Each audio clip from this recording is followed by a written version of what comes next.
Bishop of Jammu Kashmir, Right Reverend Shri Ivan Pereira ji, President All Jammu Kashmir Christian Sabha Shri Asu Peter ji, reverend Hemant जी, हमारे राजभवन के सभी अधिकारी सहयोगी, कार्यक्रम में उपस्थित सभी पास्टर्स, प्रीस्ट, नन्स, बहनों, भाइयों तथा मित्रों, मैं आप सबका राजभवन में हृदय से स्वागत करता हूं और क्रिसमस के पवित्र त्यौहार की बहुत बहुत बधाई और शुभकामनाएं आप सबको देता हूं। कल शाम से ही पूरी दुनिया में प्रभु ईसा मसीह के अवतरण का उत्सव मनाया जा रहा है और आज 26 दिसंबर के दिन भी जगह जगह लोग एकत्रित होकर उनके आदर्शों और उनके मूल्यों को याद कर रहे हैं। वैसे ये क्षण समस्त मानवता के लिए प्रभु ईसा मसीह के भाईचारे, करुणा और क्षमा के संदेश को आत्मसात करने का एक महत्वपूर्ण अवसर है। यह क्षण हर एक नागरिक के बीच प्रेम मोहब्बत के बंधन को मजबूत करने का भी अवसर है। क्रिसमस का त्यौहार पूरे विश्व में शांति की भावना के प्रचार प्रसार का एक विशेष अवसर भी होता है और मैं समझता हूँ कि 9 वर्ष तक चलने वाला यह उत्सव भाईचारे, सहिष्णुता, मोहब्बत और परोपकार के मूल्यों को मजबूत करता रहा है। क्रिसमस की पूर्व संध्या से जब पूरे विश्व में धार्मिक समागम शुरू होते हैं तब उसका उद्देश्य सिर्फ एक ही होता है कि हर नागरिक के हृदय में प्रेम और भाईचारे का दीप कैसे जलाया जाए। प्रभु ईसा मसीह ने व्यक्ति की शुद्धता पर, प्योरिटी ऑफ ए पर्सन, और उसके नैतिक कार्यों, मॉरल डीड्स पर विशेष जोर दिया था। उन्होंने कहा था कि व्यक्ति को अपने अच्छे कामों के बदले कुछ प्राप्त करने की अपेक्षा के साथ काम नहीं करना चाहिए, बल्कि अगर वह बिना दिखावे के लोगों की भलाई करता है तो उसे परमेश्वर उसका फल देता है, माने भगवान उसका फल देता है।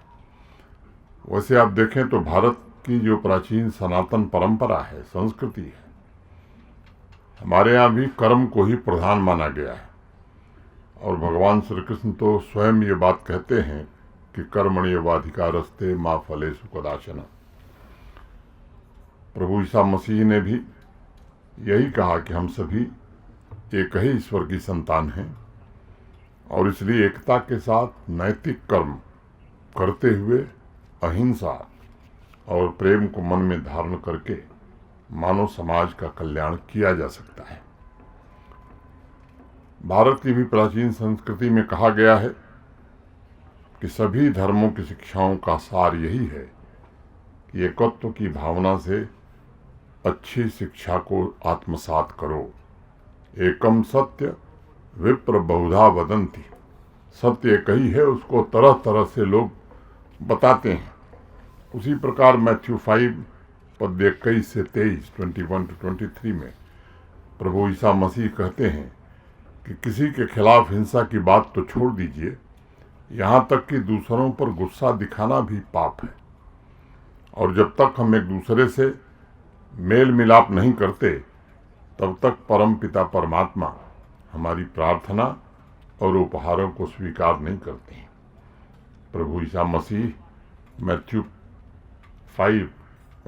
5 पद 43 से 45 में कहते हैं कि अपने दुश्मनों से भी प्रेम रखो और अपने सताने वालों के लिए भी प्रार्थना करो, क्योंकि हमारा परम पिता भी भले लोगों और बुरे लोगों दोनों पर अपने सूर्य का उदय करता है और धार्मिक तथा आध्यात्मिक दोनों रूप से, समान रूप से दोनों पर वर्षा करता है।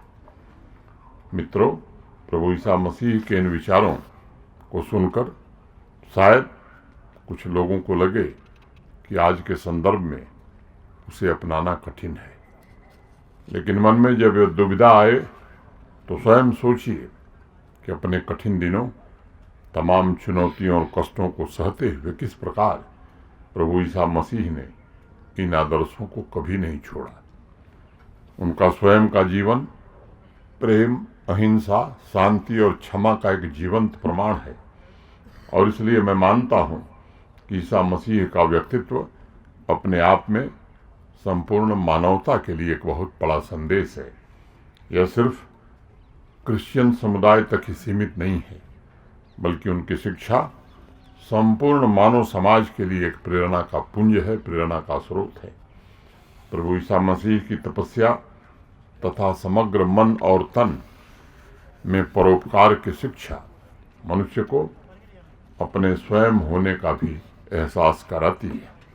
उनके आदर्श इंसान को आध्यात्मिक गहराई तक ले जाते हैं और खुशहाल जीवन के शिखर को छूने का अवसर भी प्रदान करते हैं। उन्होंने भेदभाव की सभी सीमाओं को गिराकर मानव समाज की असीम क्षमता को प्रदान किया, ताकि मन में गर्मजोशी हो, दिलों में आशा हो और दिल में खुशियां भी हों। एक बार किसी ने प्रभु ईसा मसीह से पूछा कि परम पिता परमेश्वर की सबसे बड़ी आज्ञा, मैंने उनका आदेश क्या है। स्वयं ईसा मसीह ने अपने जवाब में कहा कि सबसे बड़ी आज्ञा प्रेम की है। तभी ऐसी आइडियल सोसाइटी, आदर्श समाज की स्थापना की जा सकती है जो विश्व बंधुत्व, यूनिवर्सल ब्रदरहुड की नींव पर टिका होगा। और मैथ्यू 25 पद 35 से 40 में ईसा मसीह कहते हैं कि तू अपने परमेश्वर से सारे मन और अपने सारे प्राण एवं प्रज्ञा के साथ प्रेम रख, और यह परमात्मा की आज्ञा है कि उसी के समान तू अपने पड़ोसी से भी वैसा ही प्रेम रख। मैं समझता हूँ कि आज वैश्विक समाज जिस उथल पुथल के दौर से गुजर रहा है, उसमें प्रभु ईसा मसीह के आदर्श अत्यंत प्रासंगिक हैं, रिलेवेंट हैं। मैं यह भी कहता हूँ कि संपूर्ण विश्व को भारत से भी सीखने की जरूरत रही है, जिसने विभिन्न संस्कृतियों, धर्मों और विभिन्न पंथों के प्रति समन्वय का एक सर्वोत्कृष्ट उदाहरण प्रस्तुत किया है। भारतवर्ष दुनिया का एकमात्र ऐसा देश है जहां सभी धर्मों को फलने और फूलने का पर्याप्त अवसर मिला है। ईसाई धर्म भी भारत में उसी समय आया था जब रोम में ईसाई धर्म का प्रचार प्रसार शुरू हुआ। आप सबको मालूम है कि प्रभु ईसा मसीह के 12 शिष्यों में से एक सेंट थॉमस सन 52 में केरल आए थे, और उसी कालखंड के आसपास रोम में भी उनके आध्यात्मिक मूल्य पहुंचे थे।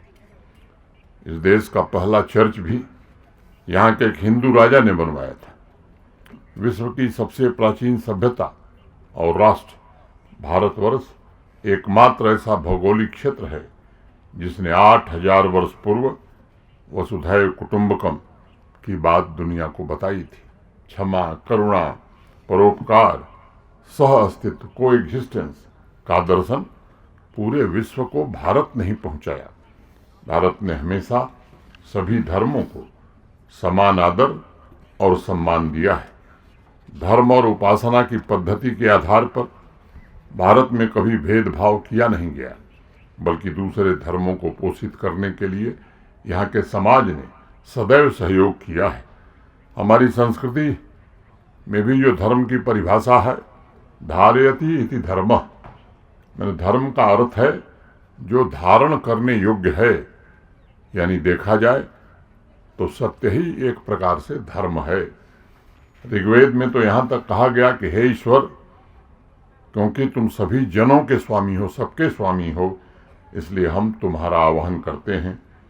जिस सहृदयता के साथ भारत ने सभी धर्मों को अपनाया, विभिन्न प्रकार की विविध संस्कृतियों में एकता स्थापित की, उसी प्रकार हमें प्रभु ईसा मसीह के उपदेश और शिक्षा को मानव समाज के भलाई में, कल्याण में लगाने की जरूरत है।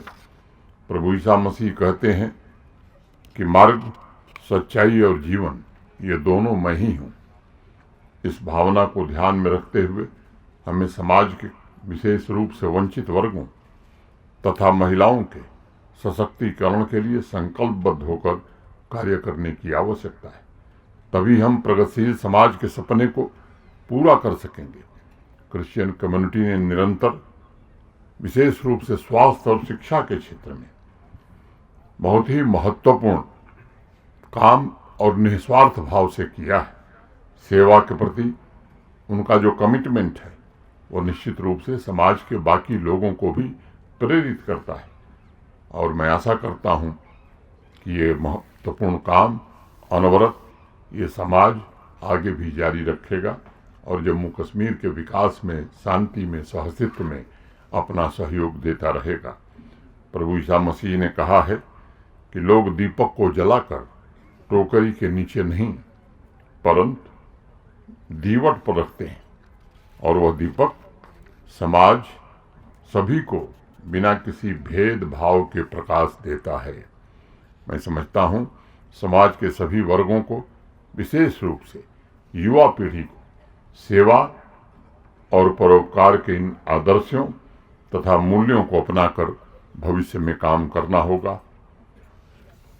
यही परमपिता की सच्ची प्रार्थना होगी। प्रभु ईसा मसीह के शब्दों में ही, let your light so shine before men that they may see your good works। मैं एक बार पुनः क्रिसमस के उल्लासपूर्ण पर्व की आप सबको बहुत बहुत बधाई देता हूं और आप सभी को आने वाले नववर्ष 2025 की भी अग्रिम शुभकामनाएं देता हूं और उम्मीद करता हूं कि आने वाले वर्ष में भाईचारा, एकता, शांति, विकास और तेज गति से हम सब मिल करके बढ़ा पाएंगे। बहुत बहुत धन्यवाद। जय हिंद।